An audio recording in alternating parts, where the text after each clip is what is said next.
All right, guys, so we are back today. Didn't quite finish up the motor mounts last video, but they're finished up now. Yes, my welding is atrocious, but it's holding together, and it is all seeming to work out for now. So today I'm going to start going through the wiring harness and picking out what wires I can remove and cut and which ones I'm going to keep. So there's a lot of things from the gas engine that can go. So I'm going to pull, or attempt to pull, a wiring diagram for the main engine harness, which is right here, and start basically cutting out what I don't need. So things I do want to keep: oil pressure sensor, oil level, coolant temperature, which is mounted on the back, and yeah, it's kind of about it outside of the alternator. What else? I'm going to use the factory wiring for the starter. So it'll just start with the key like normal, unless the immobilizer gives me some issues. Then in that case, I will be adding a toggle switch or a push button. So the mess is kind of coming together. Gotta do the exhaust at some point, but realistically for now, I just want it to be able to move under its own power, not necessarily drive, but to be able to just go onto a trailer, because I no longer live at my parents'. Praise God for that. So this thing hopefully is going to get loaded on a trailer and kept in the barn at my work, and hopefully I can work on it after work.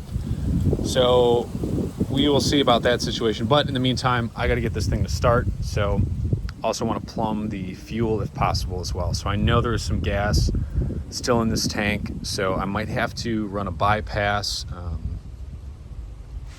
to just get that fuel pump to run, to get all that gas to be pushed out. So here's fuel return, fuel send right here. So, and then obviously all the plumbing and all that other odds and ends. So big thing is, though, to get it to move under its own power.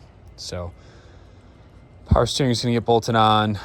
This thing has a AC delete now. And I think that's kind of about it. So I'm going to get jamming on this. You guys might see some of it, might not see some of it. Anyways, I'll update you with the final progress. As far as I was chopping this thing apart, I got a little overzealous and chopped a wire. So I don't know what this one does yet. So I'm going to go ahead and solder that.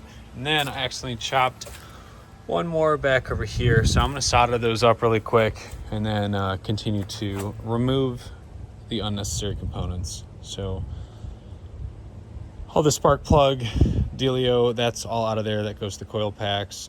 Still trying to chase down a wiring diagram. So hopefully I'll have some luck on the computer. I know looking up things on the phone sometimes doesn't work, or it's just my lack of interest in doing that on such a small screen. So I'm gonna go inside, I'm gonna get my soldering kit, solder these up, and hopefully get a wiring diagram.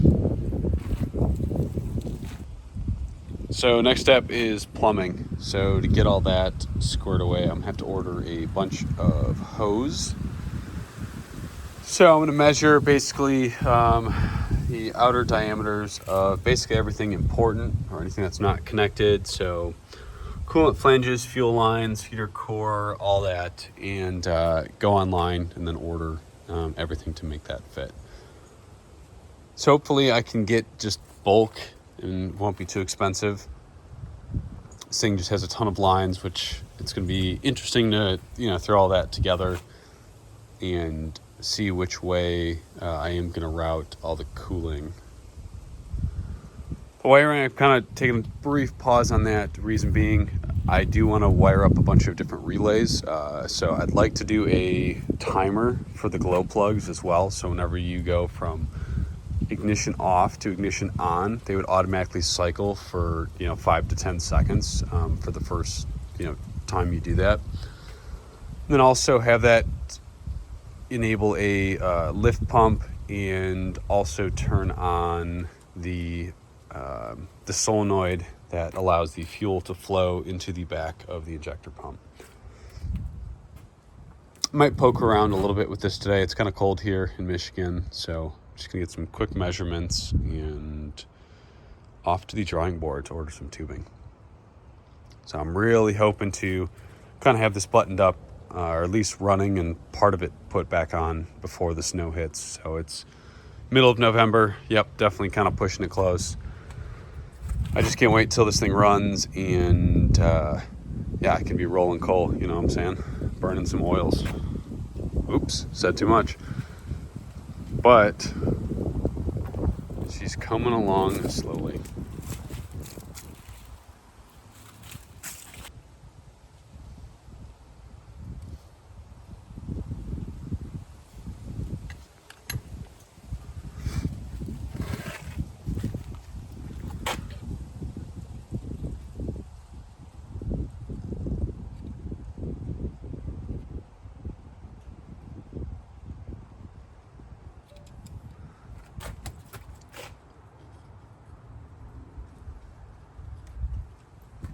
All right, got the hoses all measured. So now I want to figure out the setup that I have to order to get the gas tank going. So I pulled the rear seat. I'm gonna pop these access panels off and see what our sending unit and fuel pump situation looks like.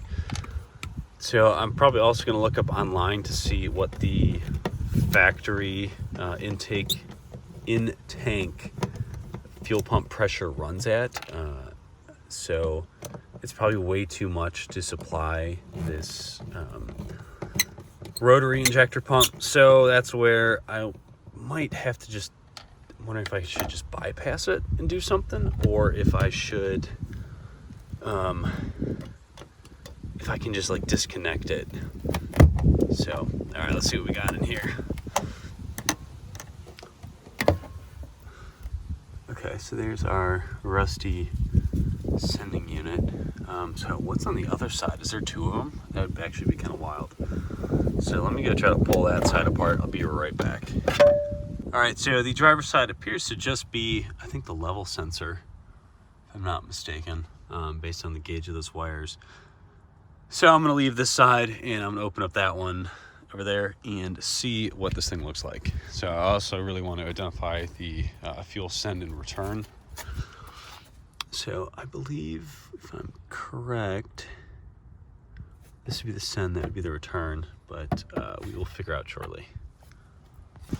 All right, so sending units on this side. Unfortunately, the level sensor, and I don't know if you can see that in there, everything's on this one side. So I did confirm this is the send, that is the return. So I'm gonna go try to find the fuel pump relay and try to trip this thing to run, to get the, basically to run the tank out. There is still a fair amount of fuel in here, even though the gas gauge in the car said empty. So I wonder if that's just like the pitch of how the car is sitting, or maybe a bad ground somewhere. So I'm going to attempt to do that and hopefully don't spill fuel everywhere or cause a huge fire. All right, so I'm getting, it starts out at like 0.7 ohms and then slowly drops. So what I'm going to do is just grab those two leads, shove them in this connector, slap that connector on, and just power it up. So hopefully that won't cause a fire. Well, let's try it. All right, so I was able to find some crimp connectors. I just crimped those on to the positive and minus. So let's pray this thing doesn't blow up. And let's turn it on. All right, here goes nothing.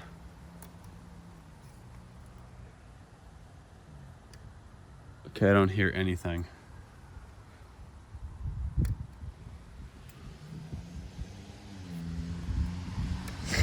All right, I think we need more power. So I'm gonna grab a car battery and attempt with that. All right, wired up. Let's see what happens. Ooh, I hear it. Nice. So I'm gonna go actually clamp this side down and keep this pumping.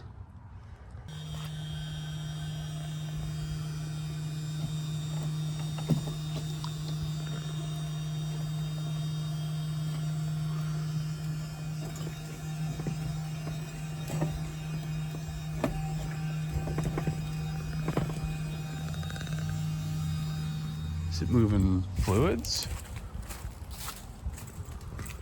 It is not moving fluids. Interesting. All right, right, maybe it's too low. Let's check it out.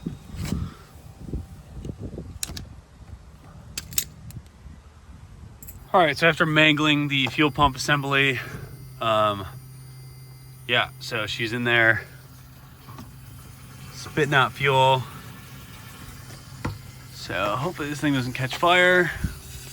This is definitely sketchy.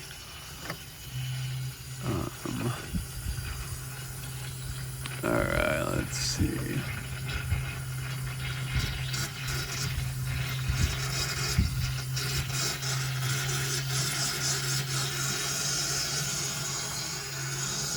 Maybe I'll stand it up a bit and see if that'll help it.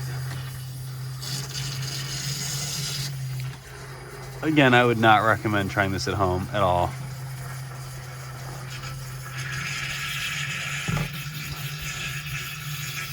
All right, I think I'm just gonna call it because I'm getting scared.